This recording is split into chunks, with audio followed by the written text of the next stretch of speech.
இதில் சிறிய எட்ஜு, இப்போ திமுகவுக்கு சின்ன எட்ஜு இருக்குங்க. அது சிறுசாக மாறினாலும் அதிமுக கூட்டணி காஞ்சிபுரத்தை வென்றுவிடும். சம போட்டியில் இருக்குது காஞ்சிபுரம். வாக்கு வித்தியாசம் குறைவாகத்தான் இருக்கும். ஏன்னா கடும் போட்டிங்கிறப்ப வாக்கு வித்தியாசம் குறைவாகத்தான் இருக்கும். ஆரணி அதுவும் கடும் போட்டி. திமுக எட்ஜில் வெற்றி வருது.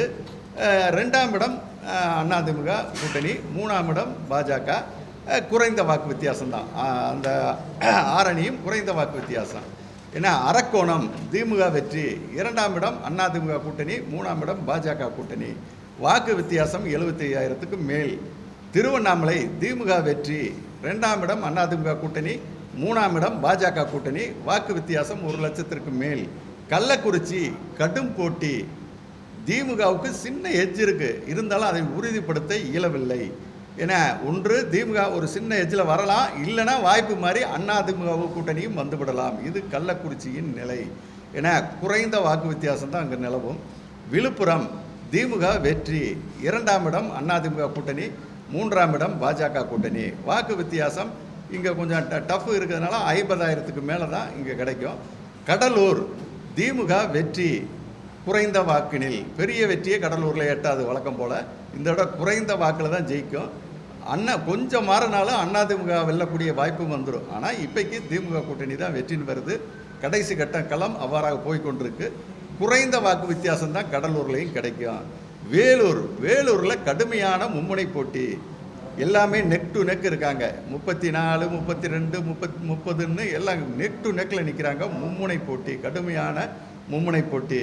அதில் வாய்ப்பு அந்த மும்முனை போட்டு கடுமையிலையும் ஒரு சின்ன கணிப்பை கணிக்கலாம். ஆனால் வாய்ப்பு எப்படியும் மாறலாம்.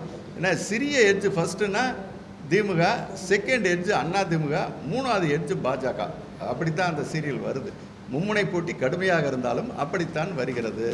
ஆக யார் ஜெயித்தாலும் வேலூரில் குறைந்த வாக்கு வித்தியாசம்தான். ஏன்னா அது மட்டுமல்ல, 2ஆம் இடம் 3ஆம் இடத்திற்கும் குறைந்த வாக்கு வித்தியாசம்தான் காணப்படும். கிருஷ்ணகிரி கடுமையான போட்டி, சம வாய்ப்பு. திமுக அதிமுக இரண்டுக்குமே சம வாய்ப்பு. கிருஷ்ணகிரி தொகுதி 3ஆவது இடம் பாஜக, குறைந்த வாக்கு வித்தியாசம்தான். கிருஷ்ணகிரி கடும் போட்டி. கிருஷ்ணகிரி தான் சொல்லிட்டேன், சம வாய்ப்பு.